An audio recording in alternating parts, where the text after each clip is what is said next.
विद्यार्थियों, आज हम इस वीडियो में शब्द शक्ति को पढ़ने जा रहे हैं और शब्द शक्ति में सबसे पहले उसकी परिभाषा कि शब्द में अंतर्निहित अर्थ को प्रकट करने वाले व्यापार को ही हम शब्द शक्ति कहते हैं। क्या? पुनः सुन लीजिए। शब्द में अंतर्निहित अर्थ को प्रकट करने वाले व्यापार को शब्द शक्ति कहते हैं। किस में अंतर्निहित? शब्द में अंतर्निहित अर्थ को प्रकट करने वाले व्यापार को शब्द शक्ति कहते हैं। अब देखिए, शक्ति के अनुसार शब्द तीन प्रकार के हुए। कौन कौन से हुए? वाचक, लक्षक और व्यंजक। कौन कौन से? वाचक, लक्षक और व्यंजक। तीन प्रकार के शब्द हुए और इन शब्दों के आधार पर ही शब्द शक्ति के तीन भेद हुए या तीन प्रकार हुए। पहला अभिधा, दूसरा लक्षणा और तीसरा व्यंजना। पुनः देख लीजिए एक बार। अभिधा, लक्षणा और व्यंजना। अब इसका हम पहला जो भेद है अभिधा, वो अभिधा लेकर के चलेंगे।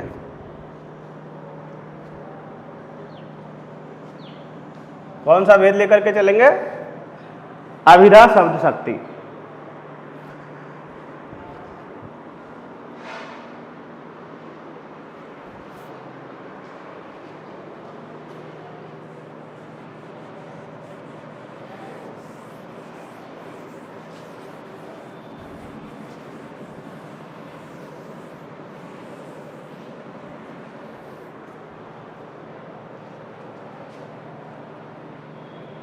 पहला भेद है हमारा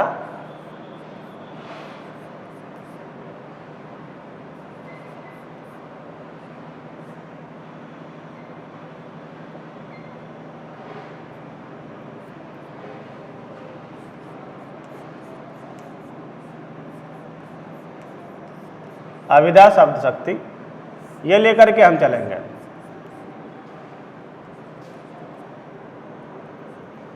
कौन सा भेद लेकर के चलेंगे? पहला भेद अभिधा शब्द शक्ति।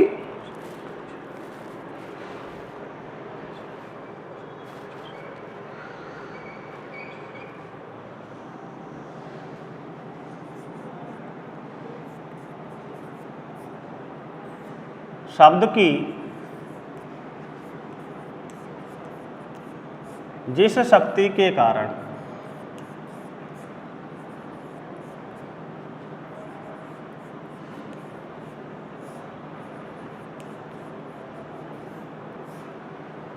शब्द की जिस शक्ति के कारण किसी शब्द का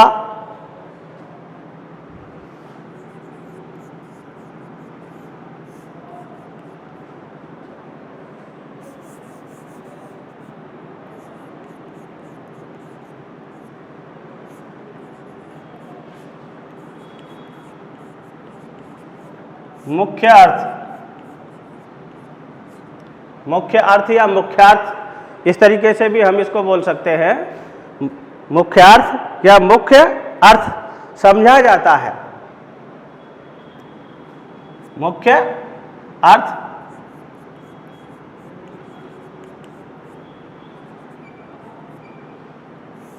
समझा जाता है।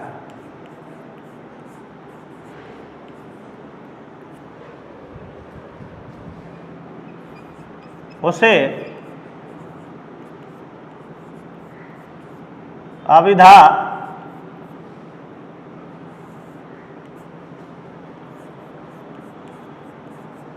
शब्द शक्ति कहते हैं। उसे अभिधा शब्द शक्ति कहते हैं। पुनः देख लीजिए कि शब्द की जिस शक्ति के कारण किसी शब्द का मुख्य अर्थ अर्थात उसका मूल अर्थ क्या है वो समझा जाता है, उसे अभिधा शब्द शक्ति कहते हैं। उसे ही हम क्या कहेंगे? अभिधा शब्द शक्ति कहेंगे। जैसे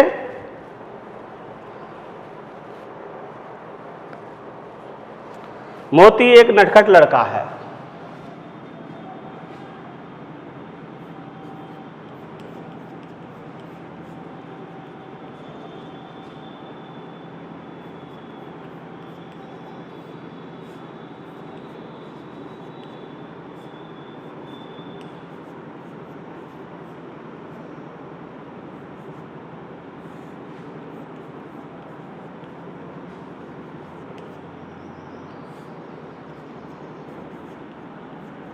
मोती एक नटखट लड़का है।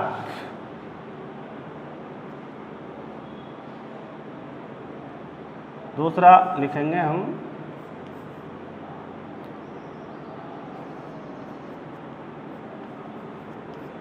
उसके हार के मोती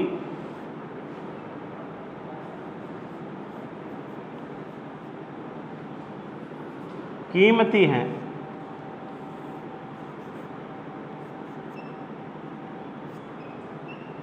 उसके हार के मोती कीमती हैं। यह हमने दूसरा वाक्य लिखा। अब देखिए इसमें समझने वाली बात यही है, यहाँ परिभाषा को गौर से देखिए कि शब्द की जिस शक्ति के कारण किसी शब्द का मुख्य अर्थ अर्थात मूल अर्थ समझा जाता है वो अभिधा शब्द शक्ति कहलाती है। तो यहाँ पर देखिए मोती एक नटखट लड़का है, यहाँ मोती शब्द आया है नहीं, तो हमें ये पता चल रहा है इससे इसका मुख्य अर्थ है कि मोती किसी व्यक्ति विशेष का या किसी लड़के का नाम है। और यहाँ भी इसमें मोती शब्द आया है कि उसके हार के मोती कीमती हैं, तो यहाँ पर भी मोती शब्द आया है। लेकिन इसका जो मुख्य अर्थ है वो मुख्य अर्थ यहाँ इसमें किसी के नाम से लेकर के मणि या माणिक्य जो कहलाता है, जो मोती समुद्र से सीपी से प्राप्त होता है, उसके बारे में कहा गया है।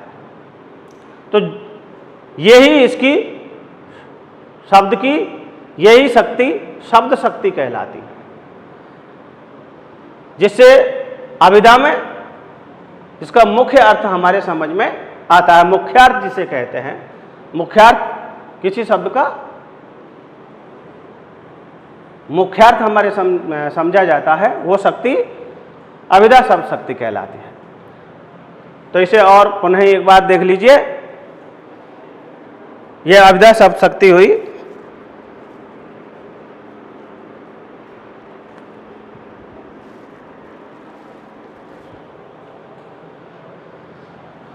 तो देखिए काफी बार क्या है, कुछ शब्द ऐसे होते हैं कि जिनके अर्थ एक से ज्यादा होते हैं, एक से ज्यादा अर्थ होते हैं। तो उनका कौन सा अर्थ कहां लिया जाए, कौन सा अर्थ कहां लिया जाए, उसके लिए वाक्य में क्या प्रसंग दिया गया है, तो प्रसंगानुसार उसका हम अर्थ लेंगे। या फिर वाक्य के अन्य पदों के साथ या अन्य शब्दों के साथ उसका संबंध जान करके, उसके संबंध को पहचान करके हम उसका मुख्य अर्थ लेंगे। ये स्थिति भी काफी बार बन जाती है अभिधा शक्ति में। तो ये आपको ध्यान रखना है कि बहुत सारे ऐसे शब्द आते हैं जिनके अर्थ एक से ज़्यादा होते हैं। अब जैसे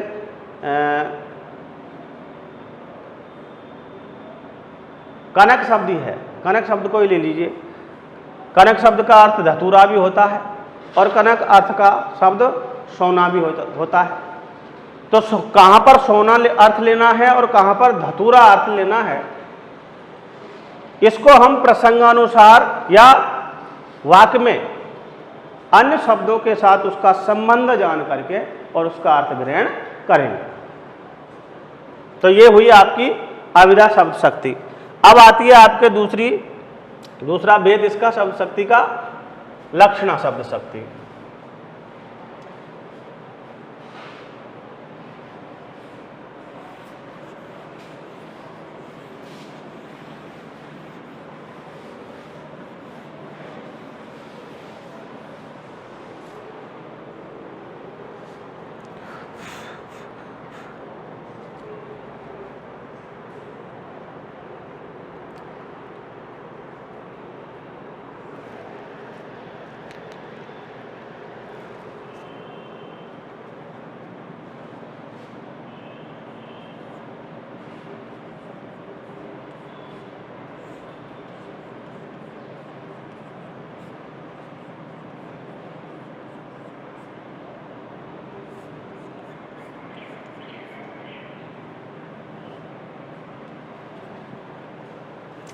लक्षणा शब्द शक्ति।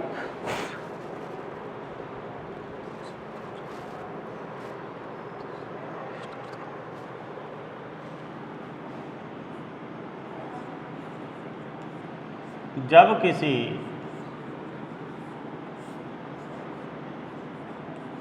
वक्ता द्वारा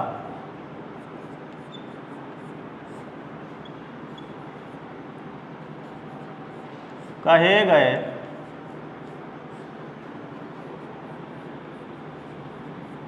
मुख्य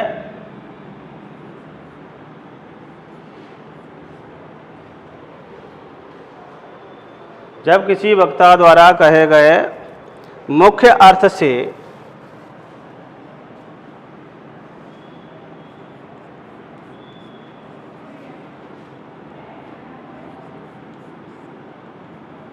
अभिष्ट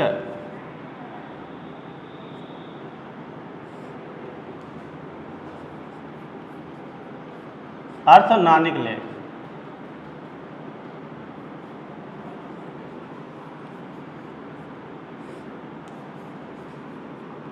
तब किसी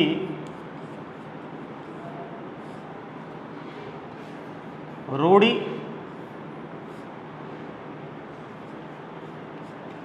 या प्रयोजन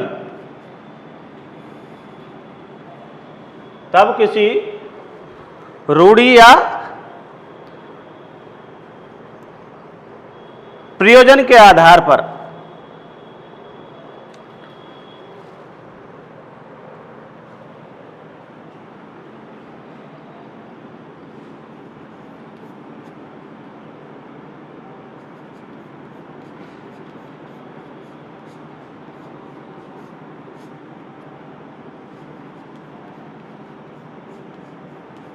आरोपित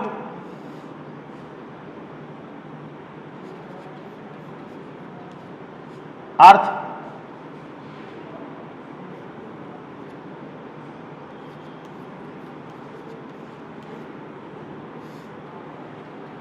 ग्रहण किया जाता है।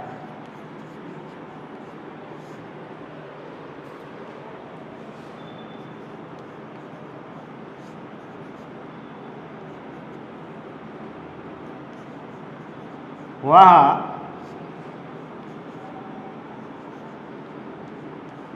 लक्षणा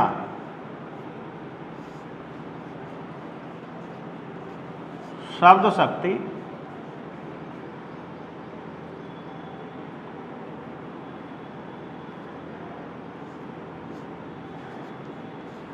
होती है। पुनः देख लीजिए कि जब किसी वक्ता द्वारा कहे गए मुख्य अर्थ से अभिष्ट अर्थ न निकले तब किसी रूढ़ि या प्रयोजन के आधार पर आरोपित अर्थ ग्रहण किया जाता है, वहां लक्षणा शब्द शक्ति होती है।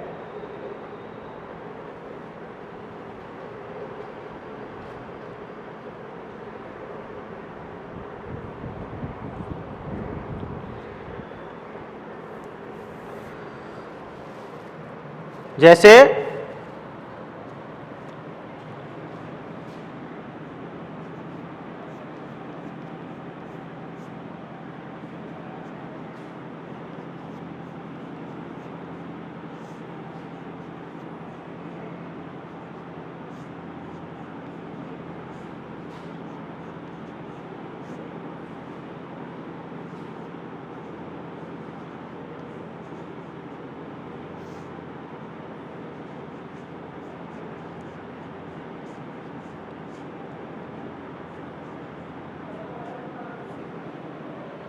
लाला लाजपत राय पंजाब के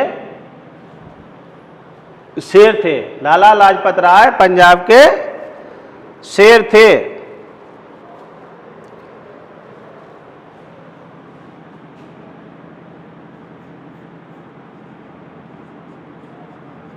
राजस्थान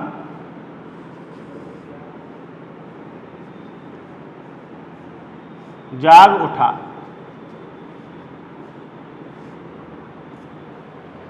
राजस्थान जाग उठा। तो यहां पर देखिए कि जब किसी वक्ता द्वारा कहे गए मुख्य अर्थ से अविष्ट अर्थ न निकले। लाला लाजपत राय पंजाब के शेर थे। क्या थे? पंजाब के शेर थे। इसी उदाहरण को हम लेकर के चलते हैं और इसमें हम जानने का प्रयास करते हैं कि जो उसका अविष्ट अर्थ ना निकले तब किसी रूढ़ि या प्रयोजन के आधार पर आरोपित अर्थ ग्रहण किया जाता है। तो देखिए, पंजाब के शेर थे। पंजाब में बहुत सारे शेर नहीं पाए जाते। शेर यहाँ एक जो जंगली पशु होता है उसके बारे में बात चल रही है, जबकि लाला लाजपत राय तो मनुष्य थे। तो उनके ऊपर शेर का आरोप किया गया है, आरोपित अर्थ किया गया है। कैसे? कि जिस प्रकार से शेर निडर और निर्भीक होता है, ठीक उसी प्रकार से लाला लाजपत राय जो कि पंजाब के रहने वाले थे, भारतीय स्वतंत्रता आंदोलन में उन्होंने भी निर्भीक और निडर तरीके से कार्य किया। इसलिए यहां पर शेर का आरोपित अर्थ यहां पर अर्थात निर्भीक और निडर अर्थ यहां पर आरोपित किया गया है। इसी प्रकार से इसको देखिए, राजस्थान जाग उठा। तो राजस्थान के जगने से इसका सीधा अर्थ नहीं निकल रहा है, मुख्य अर्थ नहीं निकल पा रहा है। मुख्य बात जो कही गई है उससे अविष्ट अर्थ नहीं निकल पा रहा है।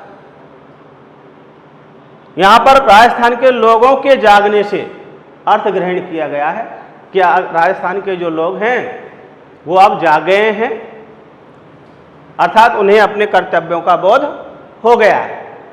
ठीक है, तो इस प्रकार से जब किसी वक्ता द्वारा कहे गए मुख्य अर्थ से अविष्ट अर्थ न निकले तब किसी रूढ़ि या प्रयोजन के आधार पर आरोपित अर्थ ग्रहण किया जाता है, वहां लक्षणा शब्द शक्ति होती है।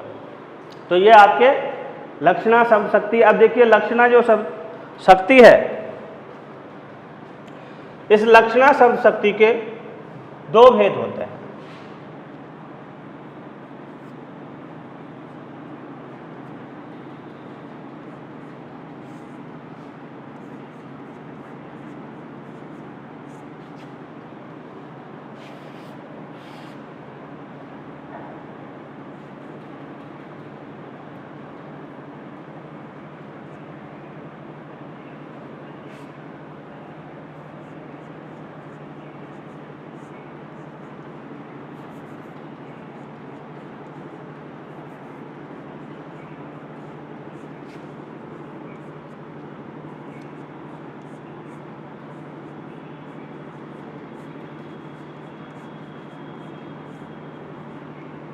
दो भेद होते हैं। पहला,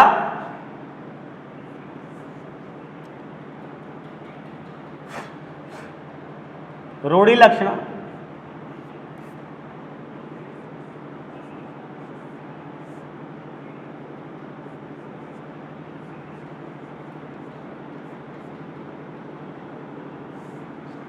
और दूसरा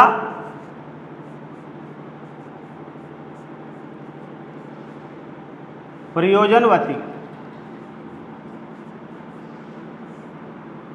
लक्षणा। इस प्रकार से लक्षणा शब्द शक्ति के ये दो भेद हुए, रूढ़ि लक्षणा और प्रयोजनवती लक्षणा। अब इनमें से हम जो पहला जो भेद है हमारा वो रूढ़ि लक्षणा है और दूसरा प्रयोजनवती लक्षणा है।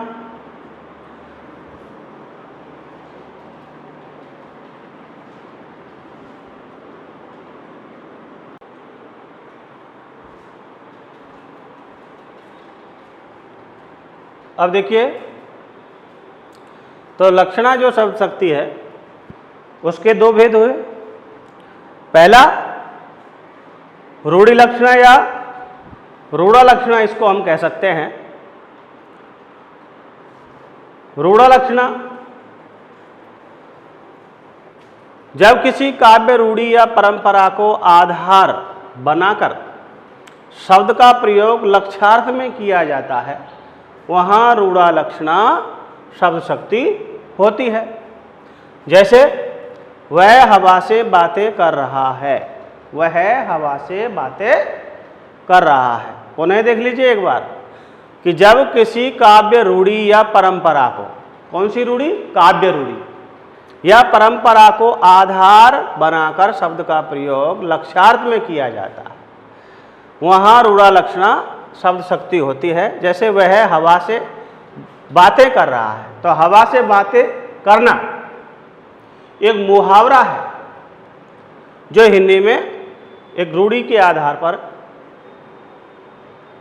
प्रयोग किया जाता है, अर्थात वो भाषा मुहावरेदार भाषा कहलाती है।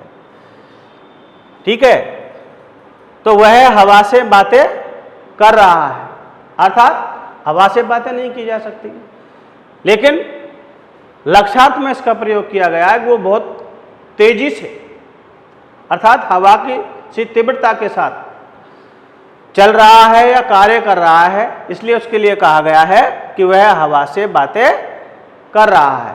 तो देखिए, ध्यान रखने वाली बात है कि हिंदी के जितने भी जो मुहावरे हैं वो रूढ़ा लक्षणा शब्द शक्ति के अंतर्गत आते हैं।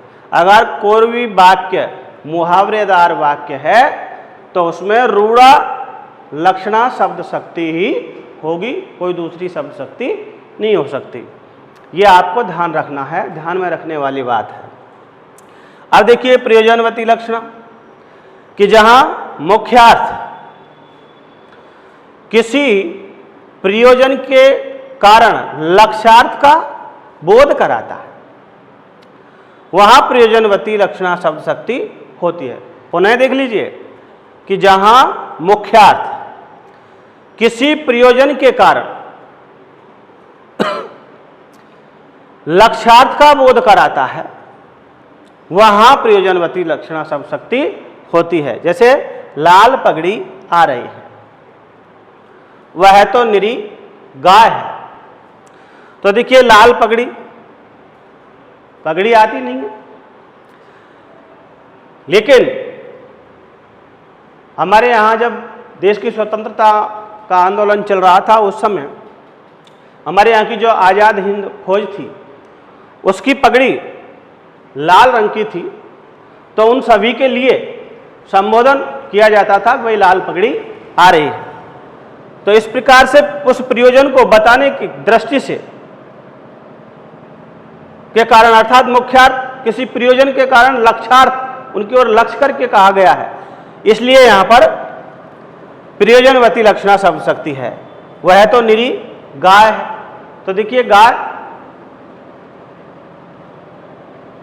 किसी मनुष्य के को गाय अर्थात पशु नहीं बनाया जा सकता, लेकिन यहां पर इसमें प्रयोजन छुपा हुआ है कि जिस प्रकार से गाय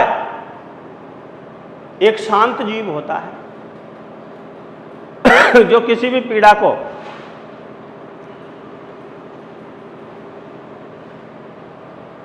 सहन कर लेता है, ठीक उसी प्रकार से फिर भी किसी प्रकार का कोई उपद्रव नहीं करता, ठीक उसी प्रकार से किसी भी औरत के लिए या लड़की के लिए यहाँ पर प्रयोजन के कारण मुख्यार्थ है वो उस लक्ष्यार्थ का बोध करा रहा है, इसलिए यहाँ पर इसमें प्रयोजनवती लक्षणा शब्द शक्ति होगी। अब आपके शब्द शक्ति का तीसरा भेद रह जाता है व्यंजना शब्द शक्ति। कौन सा? व्यंजना शब्द शक्ति।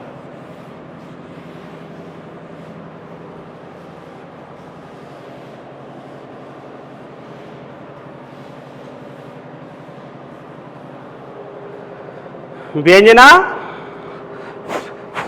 शब्द शक्ति तीसरा भेद है हमारा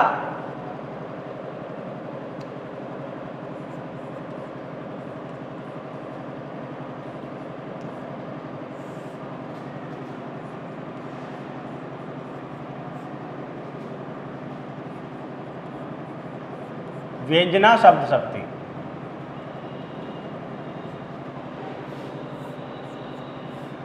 व्यंजना शब्द शक्ति, और व्यंजना शब्द शक्ति को हम पढ़ने जा रहे हैं।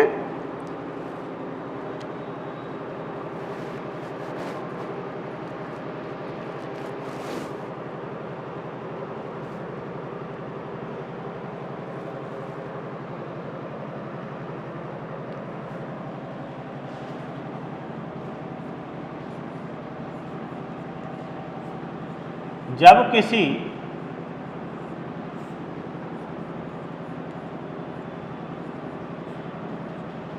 शब्द के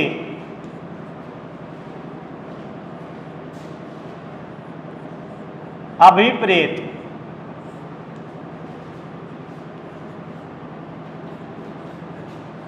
अर्थ का बोध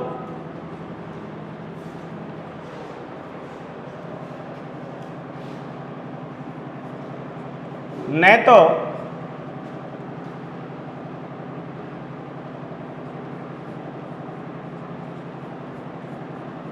मुख्यार्थ से होता है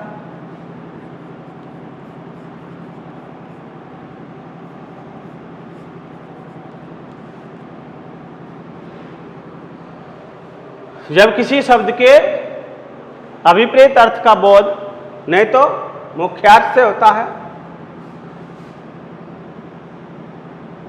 न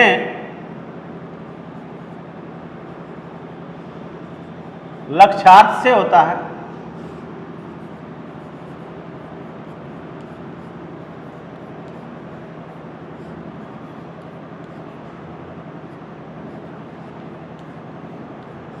अपितु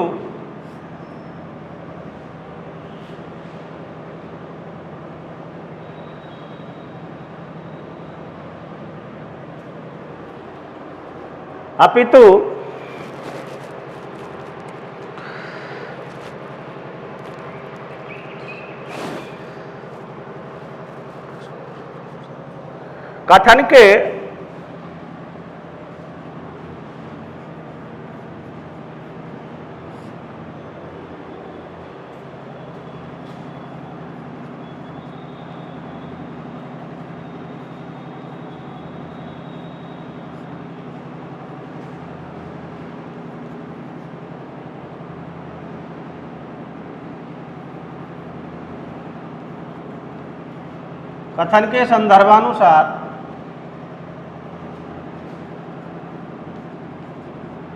अन्य अर्थ कथन के संदर्भानुसार अलग अर्थ या अन्य अर्थ या व्यंग्यार्थ से होता है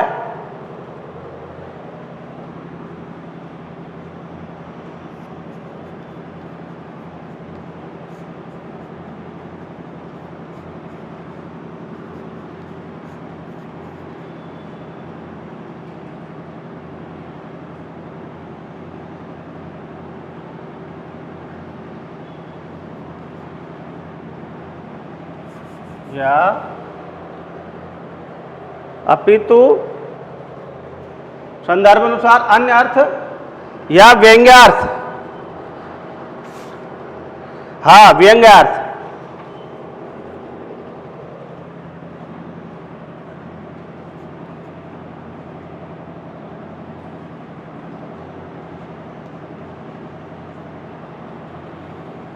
व्यंग्यार्थ से होता है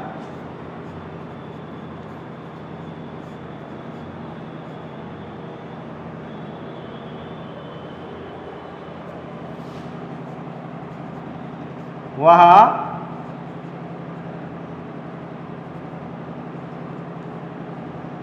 व्यंजना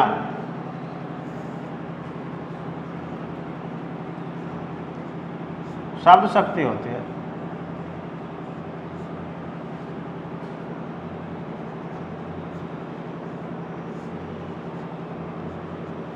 वहाँ व्यंजना शब्द शक्ति होती है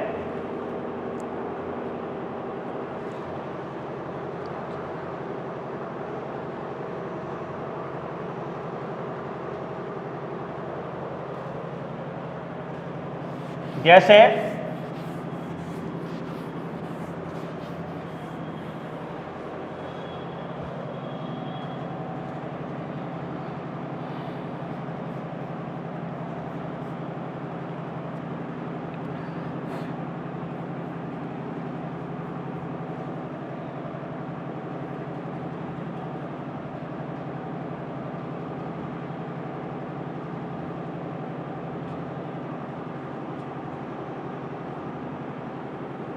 प्रधानाचार्य ने कहा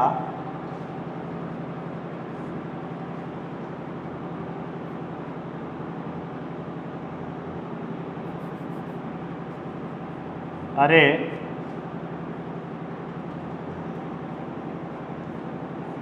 4 बज गए।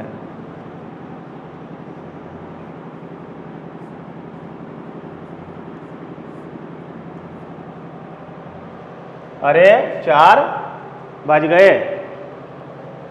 तो देखिए इसमें देखिए कि प्रधानाचार्य जी ने कहा अरे 4 बज गए।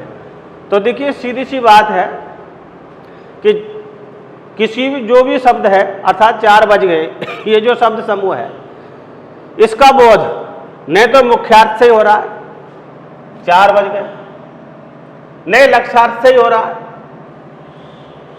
अपितु कथन के संदर्भानुसार अन्य अर्थात अलग ही अर्थ अर्थात व्यंग्यार्थ से हो रहा है। अर्थात प्रधानाचार्य जी ने कहा अरे 4 बज गए, इसका तात्पर्य है कि छुट्टी का समय हो गया है, छुट्टी का समय हो गया है।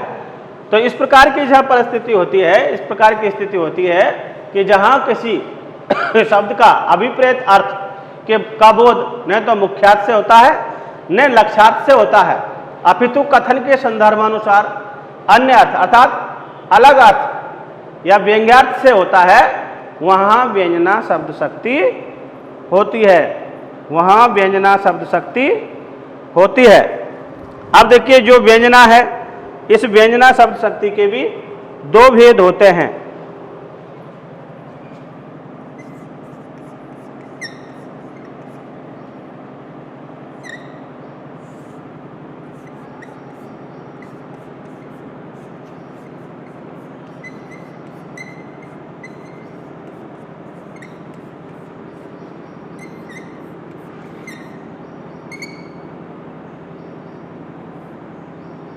दो भेद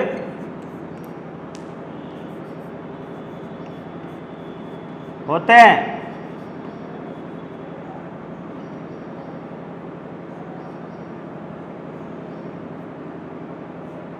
दो भेद होते हैं। पहला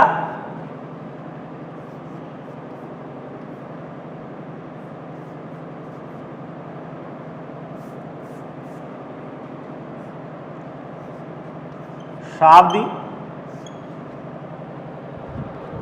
कौन सा? शाब्दी।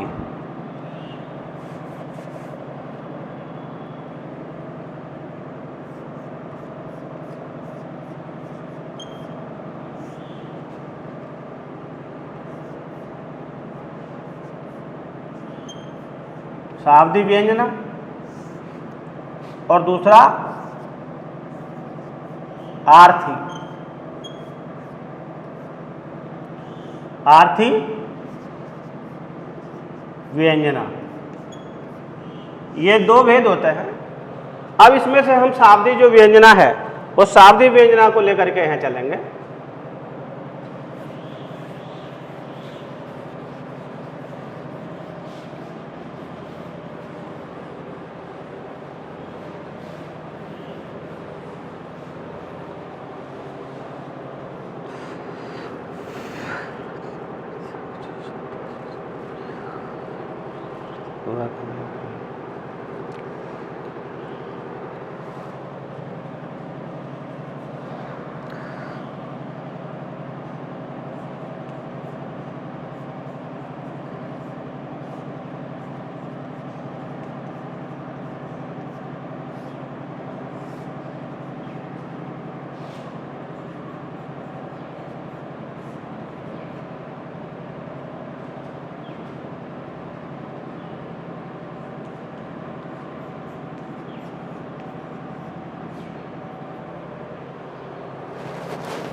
वाक्य में प्रयुक्त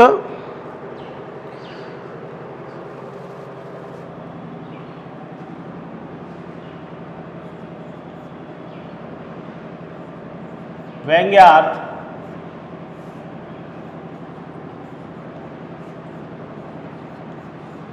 जब किसी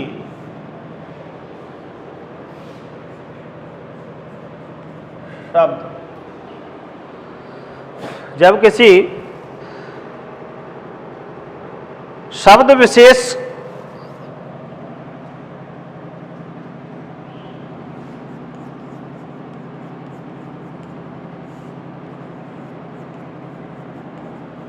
विशेष के प्रयोग पर निर्भर हो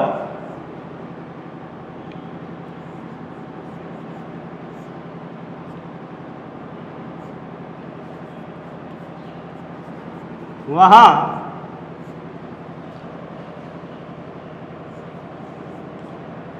शाब्दी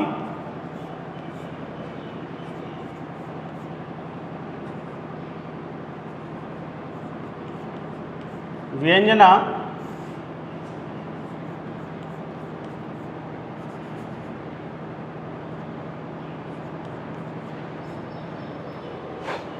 शब्द शक्ति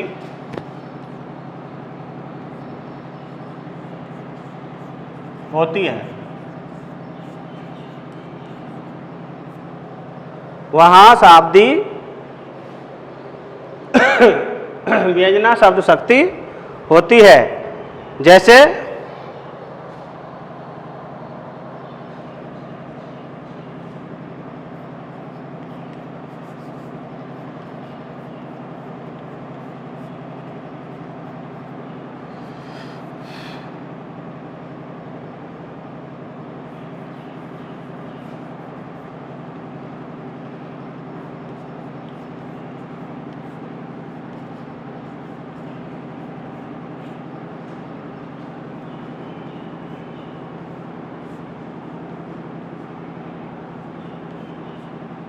चिरजीवो जोरी जुरे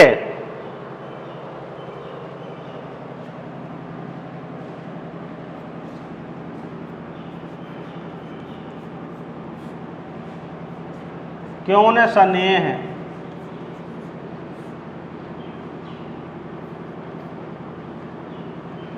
गंभीर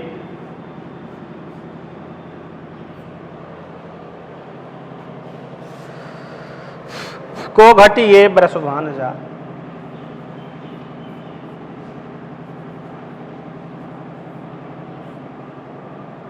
को घटी ये ब्रसभानु जा,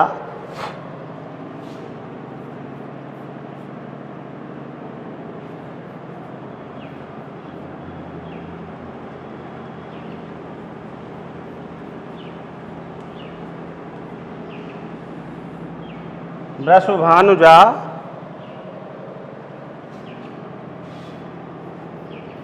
वे हलदर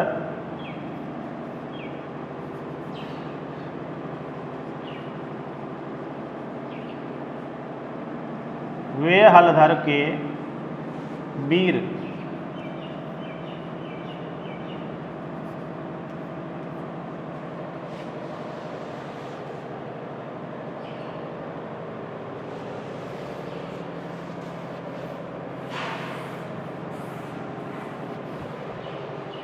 चिरजीवो जोरी जुरे क्यों न सन्नी गमीर को घटिए ब्रसभानुजा वे हलदर के वीर। अब यहाँ पर देखिए ये दो शब्द हैं हमारे पास, ब्रसभानुजा और हलदर, ब्रसभानुजा और हलदर। यहाँ पर अब ये देख लीजिए कि वाक्य में प्रयुक्त तो व्यंग्यार्थ जब किसी शब्द विशेष के प्रयोग पर निर्भर हो वहाँ शाब्दिक व्यंजना शब्द शक्ति होती है। तो यहाँ पर देखिए ब्रसभानुजा है, ब्रसभानुजा, अब ब्रसभ मीन्स बैल होता है और उसकी अनुजा अर्थात गाय, हलदर हल को धारण करने वाला, ये भी बैल होता है? लेकिन यहाँ पर यह बलराम जी के लिए कहा गया है, अर्थात हल को धारण करने वाले बलराम जी, और ब्रसभानुजा यहाँ राधा जी के लिए कहा गया है। ठीक है, के वीर अर्थात हलधर के वीर अर्थात श्री कृष्ण, श्री कृष्ण। तो सीधी सी बात, एक वाक्य में प्रयुक्त व्यंग्यार्थ जब किसी व्यंग्यार्थ, क्या व्यंग्यार्थ, जब किसी शब्द विशेष के प्रयोग पर निर्भर हो वहां शाब्दी व्यंजना शब्द शक्ति होती है। दूसरा उदाहरण अगर इसका हम लेकर के चलें तो रहीमन पानी राखिए बिन पानी सब सून, पानी गए न उबरे मोती मानुष चून। ठीक है, तो यहाँ पर मोती मानुष और चून, पानी शब्द का जो अर्थ है उसके ऊपर उसके ऊपर जो व्यंग्य किया गया है उस व्यंग्यार्थ पर ही, अर्थात पानी शब्द पर ही उस पूरा टिका हुआ है। तो चाहे तो हम ये उदाहरण भी इसमें लिख सकते हैं। अब इसका दूसरा जो भेद रह जाता है, अंतिम भेद रह जाता है, वो है आर्थी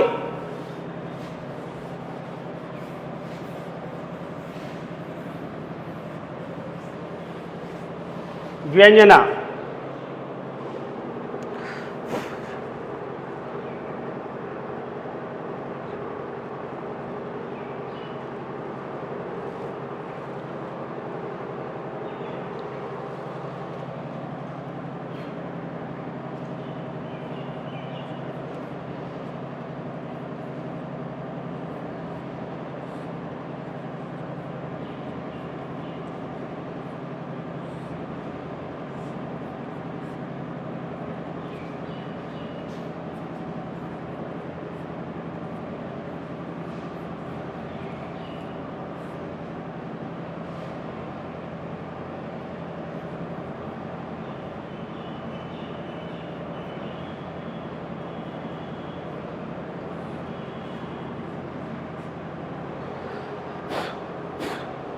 जब किसी व्यंग्यार्थ का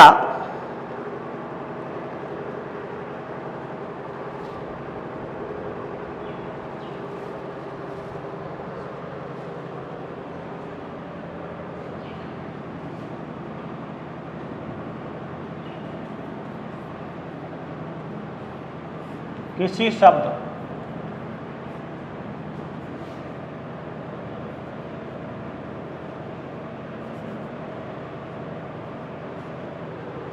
जब किसी व्यंग्यार्थ का किसी शब्द पर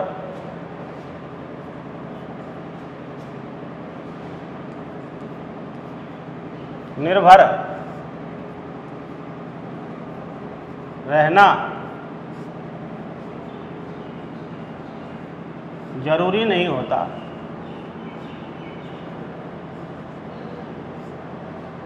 वहाँ आर्थी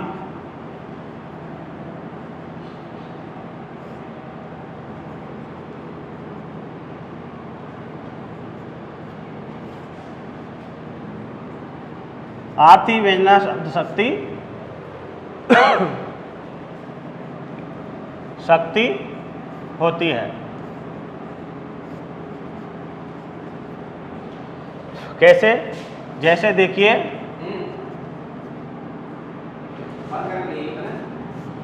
जैसे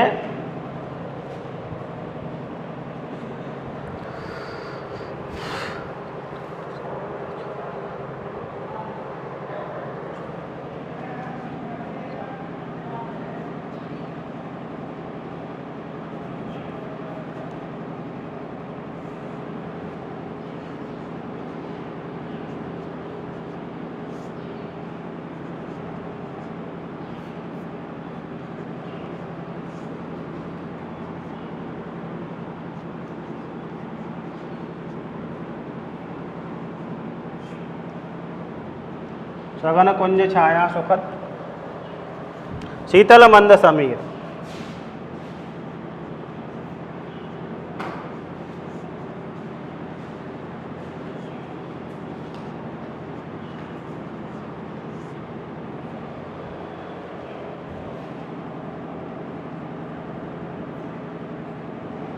मन हवे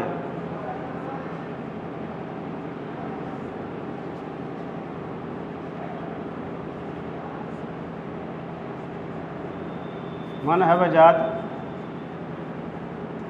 अजो, मन हवे जात अजो उते, अजो वही।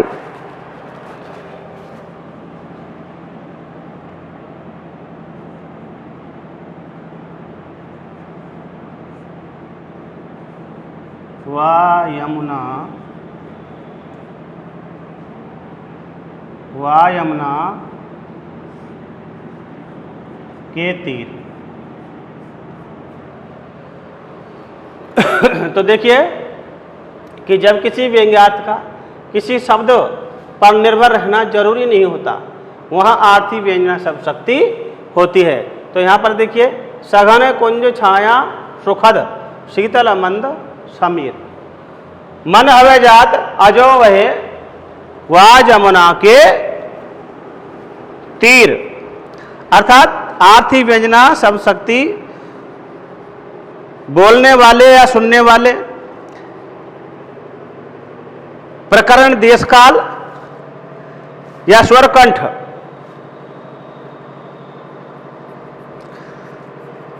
आदि का बोध कराती है। तो देखिए यहाँ बोलने वाले अर्थात भगवान श्री कृष्ण है, कहने वाले वो अपने मित्र